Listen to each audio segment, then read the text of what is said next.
Olá, pessoal, sejam muito bem-vindos ao Papo B2B, um podcast que é um oferecimento da Plume CRM e da Sharp AI Roleplays. Eu me chamo Otávio Gardo, vou ser o host de vocês nesse episódio que a gente vai falar de feedbacks para times de alta performance, assunto um pouquinho complexo. E a gente trouxe uma convidada especial, quem já trabalha com vendas, bem provavelmente conhece ela, Camille. Obrigado por ter topado o convite, fica à vontade para dar um oi para a turma. Obrigada você, eu que agradeço, porque é sempre um prazer, né, falar sobre um assunto que a gente curte, que a gente ama falar, que a gente é apaixonada. Aproveitando aí para me apresentar para o pessoal, talvez algumas pessoas ainda não me conheçam, né, apesar de ser uma figurinha carimbada em alguns eventos, É. podcasts, mas para quem ainda não me conhece, meu nome é Camille Rabelo, sou cofundadora da Exchange, sou hipnoterapeuta corporativa, né, eu brinco que é o trava-língua, que muita gente pergunta, né, por que que uma diretora comercial foi fazer hipnoterapia. Eu sempre falo Aham. que seria ótimo se o vendedor de alto desempenho dependesse apenas de processo e método, mas tem muito sobre programação mental envolvida. E sou especialista em vendas e liderança aqui na Exchange, né, a gente separa bem esses papéis. Tive uma carreira muito linear na área comercial, então passei por praticamente todas as posições, desde SDR, BDR até a diretoria de uma operação com quase 140 pessoas. Falo que tive o privilégio de, na última experiência, entrar comemorando 1.000 clientes, saindo de lá 5 anos depois comemorando 65.000 clientes. E Nossa desde Senhora. então estou aqui na Exchange junto com o Ricardo Aquino, apoiando outras empresas a também acelerar o resultado. Muito bom. Bom, galera, estamos bem acompanhados. Vamos trazer algumas perguntinhas para a Camille sobre o tema sem enrolação, para a gente tentar aqui ser direto ao ponto e falar do assunto aí que a gente está se propondo. Bom, Camille, o primeiro ponto é o seguinte: todo feedback tem que ter uma boa base, né? E quando o gestor vai fazer esse acompanhamento com o time, o que que é necessário prestar atenção para saber se realmente o time está desempenhando bem ou não, para que eu identifique essa necessidade de um feedback, né? Como é que você responderia isso para gente? Boa, perfeito. Na minha visão, o feedback ele só se divide em 2 grandes pilares, não tem muito para onde Uhum. correr. Você tem o feedback comportamental e você tem o feedback de performance. Então o que o Tá. líder tem que prestar bastante atenção é que feedback comportamental, primeiro, é pão quentinho, então ele tem que ser próximo ao evento. É um feedback que você não pode esperar uma análise de desempenho, uma avaliação de desempenho, daqui 6 meses eu vou falar sobre o problema que aconteceu ontem. E esse feedback, na minha visão, é o mais delicado, porque é mais difícil fatos e dados quando você está falando de comportamento. Uhum. Então, eu sempre recomendo que o líder se apegue a valores da empresa, cultura organizacional, subcultura de vendas, para que o feedback comportamental não seja baseado em juízo de valor, que acontece muito, né. Então o líder quer dar um feedback baseado no juízo de valor dele, mas isso não tem nada a ver com a cultura da organização. E o outro, que na minha visão tende a ser mais fácil, que é baseado em fatos e dados, que é baseado em performance, né. Então o líder ele vai dar o feedback, normalmente com um ritual, eh, pré-definido na agenda, né. Então normalmente você tem ali: "Poxa, vamos fazer um feedback formal de performance, a cada 30 dias? Então fechou o resultado do mês anterior, no início do primeiro mês do mês seguinte a gente dá o feedback?". E aí ele tem que se atentar ao tipo de quais indicadores ele vai levar em consideração, né, se ele vai levar em consideração ali no feedback produtividade, né, não só o resultado final. Então sua meta era 10, você entregou 8, tá, mas e o que que veio ali no meio, né, o que que aconteceu? Quantas ligações ele fez? Quantas reuniões ele fez? Quantas propostas ele apresentou, né, porque de acordo com a taxa de conversão histórica desse profissional, talvez ele não tenha feito atividade suficiente para entregar o resultado. Então, Uhum. sempre se basear em fatos e dados e ficar muito atento a esses indicadores, tanto de produtividade quanto de resultado final. Boa. Tipo um papo, a gente não tá falando aqui sobre opinião, impressões, achismo ou juízo de valor que eu tirei da minha cabeça. A gente tá falando de coisas tangíveis. Eu tenho embasamento, tô bem fundamentado, e é nisso que eu vou me basear. Em resumo, essa é a dica, principalmente quando se trata de coisas menos tangíveis na parte comportamental. E em resumo é nessa linha. Mas é um negócio que parece fácil, mas não é tão fácil. Semana Não é. passada eu estava conversando com uma gestora, que ela É, pediu ajuda da Exchange para desdobrar para duas coisas, é. definição de compensation, que não tinha, a galera estava reclamando do modelo, né, de comissionamento, e a outra para desdobrar a meta. A galera tá trabalhando até hoje é março, a galera tá Uhum. trabalhando sem meta, Sem eles só meta. sabem a meta da área, não desdobraram a meta individual. Como é que você dá um feedback de performance para alguém que não tem meta, Hum. né? Então é o arroz com feijão bem feito, né, que não é tão fácil quanto Tipo, parece. precisamos conversar, os resultados não estão bons. Quem disse que os resultados não estão bons? Eles não estão bons baseados em quê exatamente, né? Não Não entendi. estão bons para você, que é o dono da É, meta global, né? exato, para mim tá top. Boa, É. beleza. Muito bom. Vamos para a próxima perguntinha aqui. Bom, um dos principais erros de gestores, principalmente de líderes com pouca experiência, é confundir feedback e cobrança.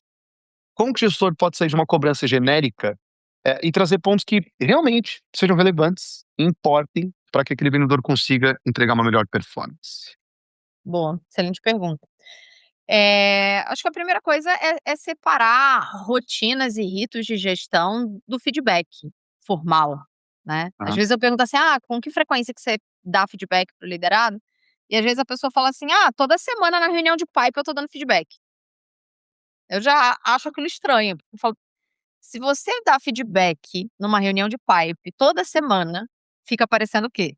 Cobrança, né, dá tá, essa sensação, porque quando você faz a reunião de pipeline, você tá ali enquanto gestor, pipe, né, olhando para pipe e projeção e forecast, você tá ali como gestor para ter previsibilidade, porque você precisa reportar essa previsibilidade para alguém que é teu líder também, mas para ajudar esse vendedor, por exemplo, a alcançar o resultado dele, a destravar contas, né, então é nesse momento que a gente vai falar dessas contas. Eh eu não vejo, ser assertivo usar a reunião de pipeline forecast para feedback. Na minha visão, o feedback ele tem que ser um momento separado, ele tem que ser um ritual, ele tem que ser um momento separado, e com invite na agenda, tá. para que a pessoa saiba que aquele dia é o dia que a gente vai falar sobre o resultado que a gente teve, sobre a performance que eu apresentei, baseado na meta que eu tinha. Tá Então, bom. acho que o principal problema aqui dessa confusão, né, de, ver um feedback como uma cobrança, é fazer no momento errado e não usar técnica, porque existem técnicas. A gente pode aqui, daqui a pouquinho, em outras perguntas que você vai me fazer, explorar um pouquinho algumas técnicas, mas existe técnica, SCI, CCP, Yellow Flag, né, existem técnicas de feedback que você vai escolher o momento certo e a hora certa para aplicar. Mas fazer isso em uma outra pauta, e eu já vi muito isso acontecer, faz com que a pessoa enxergue isso como uma cobrança e não Uhum, como um feedback, uhum. enxergue como dica e não como feedback, e em Tá. muitos casos essa pessoa, uma vez desligada, né, uma vez que aconteça um possível desligamento por uma baixa performance, chega lá no RH para falar: "Eu nunca tive feedback." Nossa, eu tô pensando você tá falando e eu tô pensando em quantas vezes eu escutei de gestor comunitário assim: "Cara, por que que eu não tenho uma reunião específica de feedback?" Porque a gente tem uma cultura aqui muito transparente, então quando eu preciso falar, eu falo, eu passo na mesa dele e falo assim: "Ô campeão, vacilou, hein, quando for assim não faz assim, faz assim. Valeu, estamos entendido", e pronto, pra ele tá feito o Dando feedback, feedback. então É, exato, e é bem comum, a gente escuta bastante esse tipo de postura, assim, né, que não tem esse legal, Camille. Muito bom. Super entendido. Vamos para mais uma pergunta que tem a ver agora com uma parte um assunto que você até tocou aí. Em ambientes de alta performance, as expectativas elas são altas e a pressão pode fazer com que alguns feedbacks acabem sendo levados para o lado pessoal. Como é que a gente pode evitar que esse estresse escale e tenha um efeito oposto na pessoa que está recebendo feedback? Como conseguir separar as coisas bonitinho para que o feedback tenha o efeito desejado, não entre essa questão humana no meio, né? né. Aí assim, eu falei de 3 modelos de feedback, eu vou dar a luz aqui para jogar o holofote em cima de 2 e depois a gente fala, do terceiro, mas usar metodologias, usar técnicas para dar feedback ajuda muito a não ter essa confusão de ser pessoal e de fato, ser um feedback estruturado, onde a pessoa entenda, no que você se baseou para compartilhar esse feedback. Então assim, existem 2 Uhum. modelos que eu gosto bastante, um que é o SCI, eh, e o outro que é o Yellow Flag, né. Algumas pessoas não são muito a favor do Yellow Flag, eu usei por muito tempo, tive um resultado assim, 95% das pessoas que a gente dava feedback Yellow Flag, elas realmente recuperavam, realmente melhoravam, se bem conduzido, acho que esse é o cuidado, tem que ser bem conduzido. Eu já errei Yellow Flag pra caramba quando eu comecei a aplicar, e depois eu fui Uhum. ampliando a consciência do porquê eu tinha errado. Mas basicamente, quando você vai para uma linha do SCI, o SCI ele é baseado em três pilares, né, situação, comportamento e impacto. Então, ele te blinda desse possível juízo de valor no meio de um feedback. Por quê? Tá bom. O que é a situação? Vou pegar comportamental, que eu acho que fica mais fácil do pessoal, talvez, como é um feedback mais difícil, vai ficar mais fácil, visualizar o modelo mais complexo, o cenário mais complexo de feedback que pode existir, que é o comportamental. Imagina um cenário onde os vendedores estão numa reunião semanal, eh, todos juntos, e de repente um vendedor aponta o dedo para um pré-vendedor ou para quem quer que seja e fala: "Cara, a gente não bateu meta por tua culpa. Você tirou férias justamente no mês que a gente tinha ali um bônus de meta coletiva e tal", enfim, qualquer coisa Tá desse tipo. bom. O que é a situação? Quando esse líder vai chamar a pessoa, ele vai falar assim: "Olha, eu quero conversar com você sobre uma situação que aconteceu hoje pela manhã na reunião com o time". Ele dá esse contexto do cenário, da situação. O Tá. que que é, o que que é o C, né, do Sim. SCI? Comportamento. Qual é o maior erro do líder? É julgar o comportamento. Por que que ele erra? Porque ele fala assim: "Nossa, você foi grosseiro, você não teve espírito de trabalho em equipe, você foi rude, você foi isso, você foi aquilo". Esse é o grande problema, é o juízo de valor, é dar nome às coisas. Qual é o correto num SCI? Situação, relatei o que onde, o cenário que aconteceu. Comportamento, eu vou parafrasear o que foi dito. Então, Otávio, eu quero conversar com você sobre uma situação que aconteceu hoje de manhã na reunião, onde em determinado momento, quando a gente estava falando sobre a meta, você disse para o fulano de tal, "Olha, na minha visão, a gente não bateu meta por sua culpa. Você saiu de férias no momento em que a gente tinha um bônus de meta em equipe". Tá bom. Isso é o comportamento. Eu estou Uhum. parafraseando o que ele disse, eu não estou julgando o que ele disse. E aí o impacto, que também é um erro que muitos líderes cometem, é afirmar o impacto. É falar para o cara assim: "Você imagina o impacto que você causou na reunião, você imagina o clima que ficou, você imagina como a outra pessoa se sentiu". Não vai fazer ninguém mudar de comportamento. Tá Agora, bom. quando você pega o impacto e transforma ele numa pergunta, e foca o impacto no próprio indivíduo, aí ele muda. Porque aí você vai falar: "Olha, eu quero conversar com você sobre o que aconteceu hoje de manhã. Em determinado momento você disse ABC, eu queria refletir aqui junto com você, principalmente porque nas nossas sessões de coaching você afirma que quer se tornar líder, por exemplo, eu posso Uhum. pôr uma coisa a favor disso, e eu queria entender o que que você acha, qual o impacto que você acredita que essa tua fala pode ter gerado na visão das pessoas em relação a você?". Muito bom. Aí você faz o cara refletir, aí você faz ele entender que o impacto é muito mais sobre ele do que sobre os outros. Aí você mostra que você tem uma preocupação genuína com essa pessoa, né. Então, o SCI pra mim ele é um feedback muito, muito bom, porque Uhum. não tem como você confundir as coisas, né, não tem como ele levar para o lado pessoal, porque você não tá usando o teu juízo de valor, eh, E e você que tira você vai. conclusões dele mesmo, você tá fazendo ele refletir sobre isso para que ele tire conclusões, né, e Exatamente, exatamente. E no cartão amarelo, basicamente, a estrutura, eu falo que é similar, né, apesar de uhum. são 4 passos, mas a grande diferença do cartão amarelo imagina o seguinte, Otávio, eu fiz o SCI uma vez, fiz 2, fiz 3, daqui a pouco a gente pode falar um pouquinho sobre essa regra de um, Uhum. 2, 3 vezes. Imagina que eu fiz uma, 2, 3, sobre o mesmo conteúdo, sobre esse comportamento, eh, vou usar meu juízo de valor, tá, mas sobre esse comportamento tóxico para o time que a pessoa tem constantemente. Eh, e eu já falei sobre essa pauta com ele uma, 2, 3 vezes. O cartão amarelo, ele passa a ser um feedback em que a gente discute consequências de não mudar. Então Tá. ele tem 4 passos. Eu tenho um primeiro passo que levantar fatos e dados. Então eu poderia falar: "Olha, Otávio, eu quero conversar com você sobre um assunto que a gente falou no dia 5, a gente falou no dia 20, a gente falou no mês passado, a gente falou em tal data", esse mesmo assunto, né. Então eu tenho fatos e dados aqui, foi dia, quantas vezes a gente falou. Você convida a pessoa a se apropriar daquilo ali, como? Fazendo perguntas. Então você vai fazer uma série de perguntas para ampliar a consciência da pessoa sobre a gravidade daquilo, tendo em vista que já não é a primeira vez. Terceiro passo, você dá um feedback, aí sim, e você debate consequências. Então aí é a hora que o líder vai falar: "Olha, tendo em vista que esse comportamento fere diretamente a cultura da nossa organização, ou fere a cultura de vendas que a gente criou essa cultura aqui para viver essa cultura, ela fere Uhum. essa cultura. Eu não consigo continuar com você na equipe se esse comportamento não mudar. Então a pessoa, putz, agora a gente tá falando de consequência clara.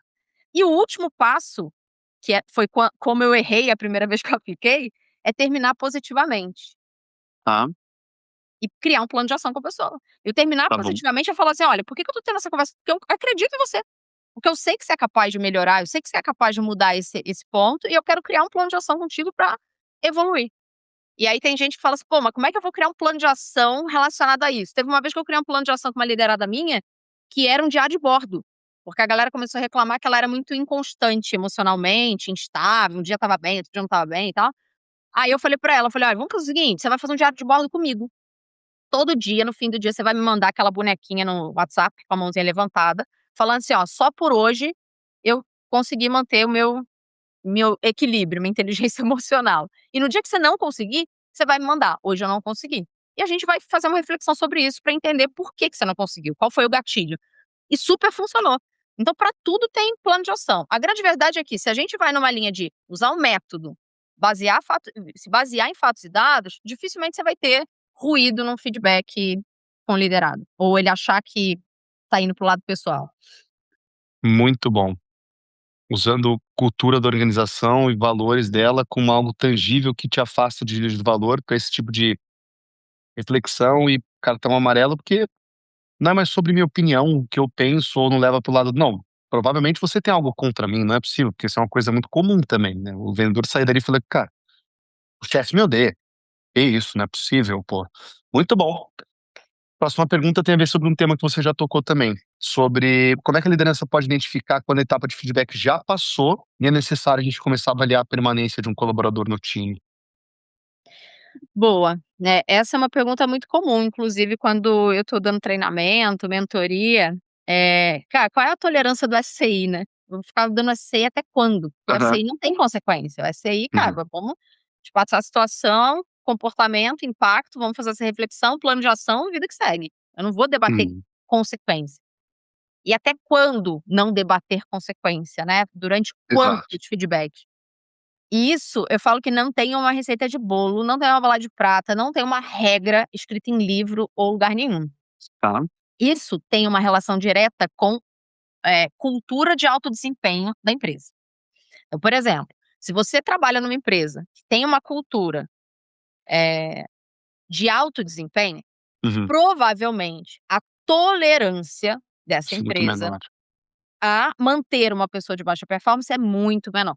Se você trabalha numa empresa que: "Ai, aqui tem gente que tá 1 ano sem bater meta", e a própria RH fala: "Não manda embora, pelo amor de Deus, aqui você tem que falar com 5 pessoas, preencher o formulário, deixar a via amarela na minha mesa, azul". Então, assim, ele já sabe que, ali ele vai ter que ter mais tolerância, porque a cultura da empresa é essa. E muitos gestores não conseguem, inclusive, permanecer em empresas com esse tipo de cultura, porque ele não consegue viver isso. Ele não consegue, ser uma pessoa numa cultura de baixo desempenho. Então, a regra de quantos S6 eu vou dar, até definir que eu vou dar um feedback cartão amarelo Uhum. e dar um prazo, porque se esse prazo não for cumprido, infelizmente a gente não consegue continuar, tem muito a ver com a cultura organizacional. É menos sobre a subcultura de vendas, e olha, vejam bem, Uhum. cultura organizacional são comportamentos aceitos e não aceitos do CNPJ, do todo, da empresa inteira. A subcultura de vendas é aquela cultura que a gente cria na área. Tipo Tá. bater o sino para comemorar, não é a empresa inteira que faz isso. Isso é uma Sim, subcultura de vendas, né. perfeito. Então, eh, o líder, nesse caso especificamente de demissão, precisa estar muito alinhado com a cultura organizacional. Ele precisa entender qual é a cultura, qual é o nível de tolerância, porque a partir desse nível de tolerância, ele vai definir quantos S6 ele vai aplicar sobre o mesmo tema, tá, gente? Antes de fazer um cartão amarelo. Por que que eu digo isso? Porque quando eu implantei isso na minha equipe, eh, as pessoas eram informadas sobre o SCI, sobre o Yellow Flag, no welcome. As pessoas elas eram comunicadas sobre como a banda tocava no boas-vindas. Tá. Eu fazia o boas-vindas, eu já explicava: "Olha, deixa eu explicar pra vocês como é que funciona feedback, como é que funciona desligamento. Eu vou te explicar como é que você vai ser demitido um dia. Se você for, ou é por isso, ou é comportamento, ou é É, performance. tá Não bom. tem um outro motivo. E como é que isso vai acontecer?" Eu falava assim: "Olha, você tem um SCI sobre o mesmo tema. É claro que você pode, ter vários feedbacks SCI ao longo da sua vida, por vários motivos diferentes. E a gente vai estar aqui para te ajudar a se desenvolver. Só que esse mesmo motivo não pode ser o tema do próximo feedback, porque se ele for, eu entendo que você não tem o quê? Coachability. Você não tem a capacidade de melhorar e evoluir com feedback. Se você não tem, o próximo feedback vai ser um cartão amarelo. E aí a gente vai te dar mais um prazo. E se não rolar, infelizmente a gente não consegue manter, seja por comportamento ou seja por performance." E isso era mágico, porque as pessoas entravam e falavam: "Me dá aqui o código de cultura que é para entender o que que é aceito e não é aceito na empresa." Então é isso, é sobre transparência, é sobre, cara, ter um código de cultura muito claro. As pessoas precisam saber o terreno que elas estão pisando. Muito bom. É normal ter uma divergência forte entre a cultura da área de vendas com a cultura organizacional como um todo, que eu vejo algumas empresas onde existe um clima mais morno, mais tranquilo, que tolera baixa performance, entre aspas, nem se descreveu, e uma área de vendas onde tem um líder comercial que chegou ali para tocar o bumbo de uma maneira mais radical, em busca de melhores resultados e quer instaurar uma nova cultura. É normal ter um choque relevante entre essas duas culturas? Isso é comum? Com base nas empresas que eu atendo, que eu converso todos os Uhum, dias, né, seja comercialmente ou atendendo uhum, aluno, enfim, ou a construtoria, é muito comum. É tá, muito comum. E é uma das reclamações que eu mais escuto dos líderes. "Cara, eu não uhum, consigo fazer a equipe ter uma cultura de sangue no olho, faca no dente", porque a empresa inteira não tem essa cultura, né. E tá. tem algumas empresas que inclusive quando tem o CEO ou enfim, os diretores têm uma fala clássica, que eu ouvi a primeira vez de uma CEO de uma de uma grande empresa da área de beleza, e ela falava assim: "Na empresa só tem 2 áreas, a área de vendas e a área que ajuda a vender. Se você não tá na área de vendas, você tá na área que ajuda a vender." Então, assim, se de cima, lá a galera, tipo, CEO, C-levels da empresa, tem essa fala, cara, ou você tá vendendo ou você tá ajudando a vender. Se é marketing, você tá ajudando a vender, é suporte, você tá ajudando a vender, SS, você tá ajudando a vender. Quando você tem isso, você cria uma cultura de alto desempenho naturalmente, porque todo mundo tá pensando em gerar resultado, gerar receita. Só que quando não é assim, a área de vendas acaba sendo vista como um patinho feio, né, o barulhento. "Ai, a área é barulhenta, fica A tocando galera sino, chata, atrapalha fofoca todo mundo." sino.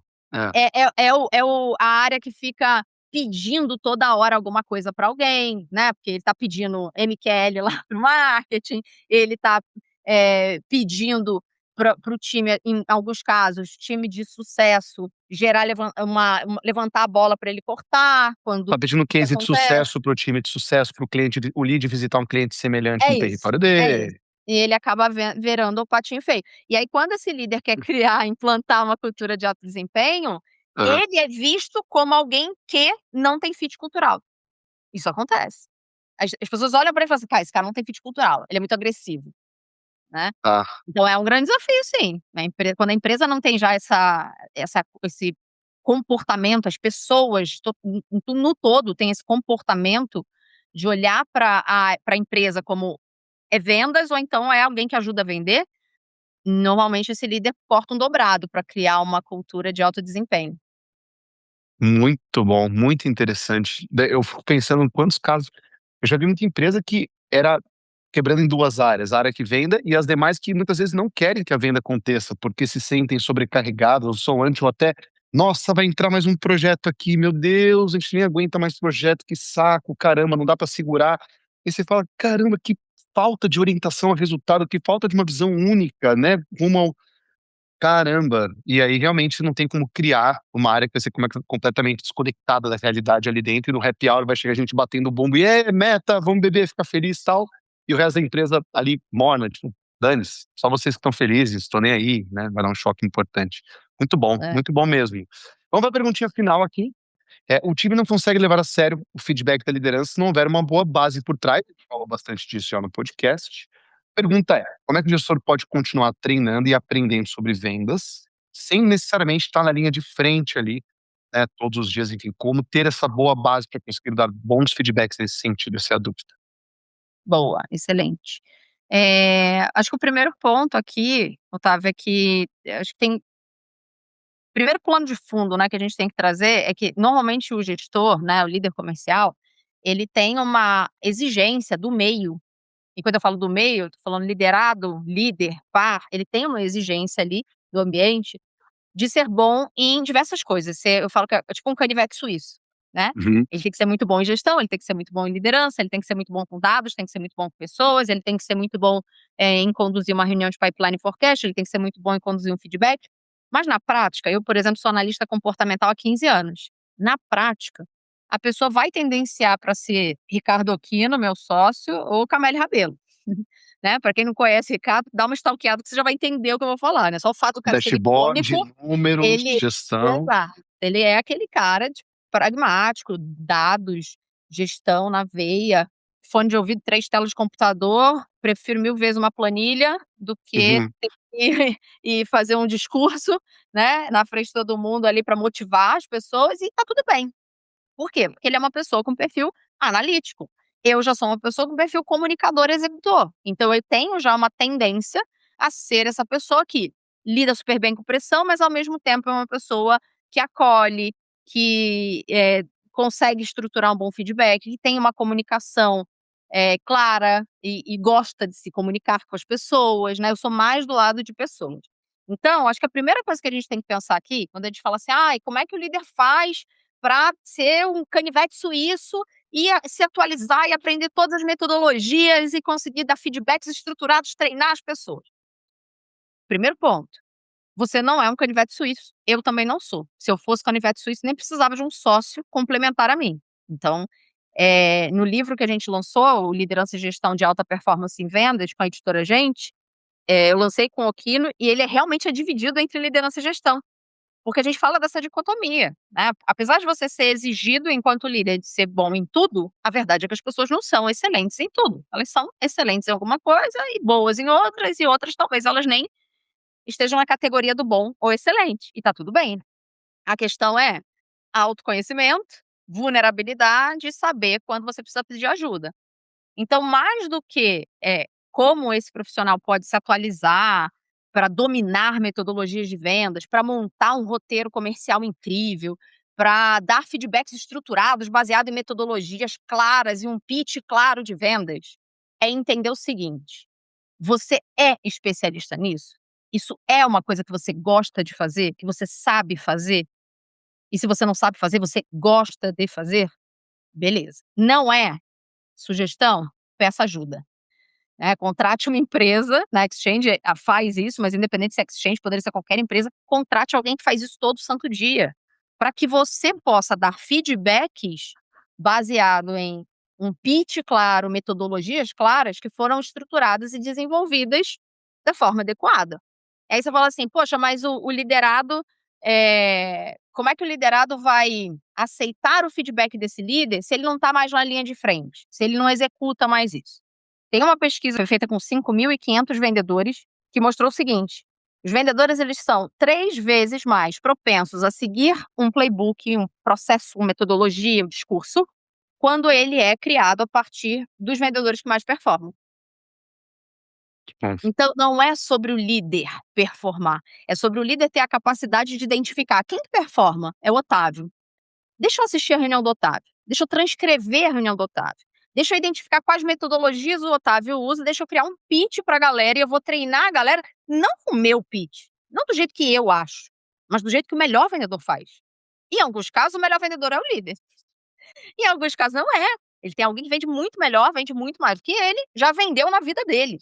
E se ele consegue transformar esse conhecimento tácito num conhecimento explícito, o feedback dele vai ser baseado em fatos e dados. É fato, o pitch do Otávio converte. Então é o pitch do Otávio que a gente vai seguir, para você também converter tão bem quanto ele.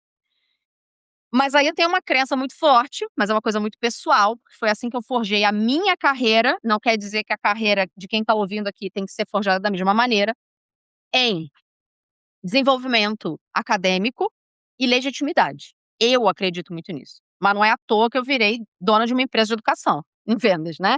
Então eu sempre fui aquela líder que comeu um arroz, feijão, farofa, livros de metodologias, fiz muitos cursos ao longo da minha carreira, né, muitos, muitos, assim, desde, análise comportamental, coaching, eu tenho formação, programação neurolinguística, PNL em vendas, PNL em liderança, técnicas de vendas, técnicas de negociação, todos os cursos que você pode imaginar, de metodologia de vendas, eu fiz de alguma forma e o que eu não fiz, eu fui autodidata para aprender e conseguir desenvolver outras pessoas. Então, ser acadêmico, na minha visão, é muito importante para um líder. Ser uma pessoa acadêmica, estudar, buscar esse conhecimento constantemente, porque isso já traz, de alguma forma, um certo nível de legitimidade. E para mim, o outro nível de legitimidade, Otávio, está na execução. Tem líder que fala assim: "Putz, agora eu virei líder, por exemplo, eu não posso mais executar. Eu não posso mais fazer". Eu não concordo com isso. Eu acho que você não tem que fazer para substituir teu vendedor que não está entregando. Você tem que fazer para modelar como as pessoas deveriam fazer, se você for a pessoa de alta performance, se você for essa pessoa que tem a melhor conversão. Então, por exemplo, hoje na Exchange, eu tenho uma pessoa na equipe que tem uma conversão de 10%. A minha conversão é 40%. Eu vou pegar o pitch dela ou o meu? Eu vou pegar o meu, Claro. porque o meu converte 4 vezes mais. Mas se fosse o dela, eu pegaria o dela. Então, se o líder quer que o feedback dele seja aceito, que o feedback técnico, tô falando de feedback técnico agora, tá? Feedback de a reunião foi boa, não foi? A ligação foi boa, não foi? Tenha roteiro, tenha um pitch claro, porque aí você faz um cara crachá. Fez, não fez, pode melhorar. Fez, não fez, pode melhorar. E baseado em quê? Baseado no discurso de quem tem a melhor performance. Seja o BDR, seja o SDR, seja o executivo de vendas. Aí sim o teu feedback vai ser aceito. Porque ele não está sendo baseado no que você acha. Ele está sendo baseado na metodologia, no discurso de quem mais entrega resultado na equipe. Muito bom. Muito bom. Excelente, senão fica aquelas discussões vazias de impressão, né. "Pô, eu acho que você poderia estar fazendo isso diferente". Cara, e eu acho que não, acho que eu tô fazendo isso muito bem. E aí, e agora? Por que que você tá, não, mas espera, é legítimo, tem dado, é uma metodologia comprovada globalmente, uma pesquisa de machine learning com 2 milhões de dados. Ou, internamente, melhor taxa de conversão. Fundamento, não impressão. Excelente, isso tem semelhança com outras respostas que você deu também, acho que foi sensacional, Camille, você mandou bala, acho que respondeu super bem as perguntas, acho que a galera vai gostar bastante do conteúdo. E vamos entrar no encerramento aqui, né? A gente até queria agradecer todo mundo que ficou com a gente aí o conteúdo inteiro, principalmente a você pelo seu tempinho, Camélia. É sempre muito especial os conteúdos que a gente faz com você. Aos que estão ouvindo, inscrevam-se, né? Seja aí onde você estiver escutando o podcast, seja com vídeo ou sem, inscreva-se para que você acompanhe os próximos lançamentos. E vou te passar a palavra para você fazer suas considerações finais e despedida também, Camélia. Boa, perfeito. Primeiro eu quero agradecer imensamente, novamente, o convite. É sempre um prazer falar sobre vendas, sobre liderança. É sempre muito prazeroso, porque é um tema que eu sou completamente apaixonada. Para o pessoal que está aí assistindo a gente, ficou até o final, eu deixei um presente para todos vocês, então o pessoal vai colocar aqui na tela para quem está assistindo, né, um QR Code para que você possa escanear aí com seu celular e você vai ser direcionado para ter acesso ao nosso conteúdo, ao curso de liderança da Exchange, para saber um pouco mais sobre essa sopa de letrinha que eu falei aqui, né, sobre metodologias de feedback, feedback invertido, SCI, CCP, Yellow Flag e por aí vai. Então, se você quer se desenvolver, já que a gente falou sobre ser acadêmico, né, buscar conhecimento para ter legitimidade, a gente vai deixar aí o QR Code para que você possa escanear e ter acesso ao curso. Caso você esteja aí ouvindo, né, não está assistindo visualmente, mas está ouvindo aí esse conteúdo, a gente vai deixar um link na descrição para que você possa acessar o conteúdo também. Show! Pessoal, muito obrigado. A gente se encontra no próximo conteúdo do Papo B2B da Plumes e da Sharp. Até logo!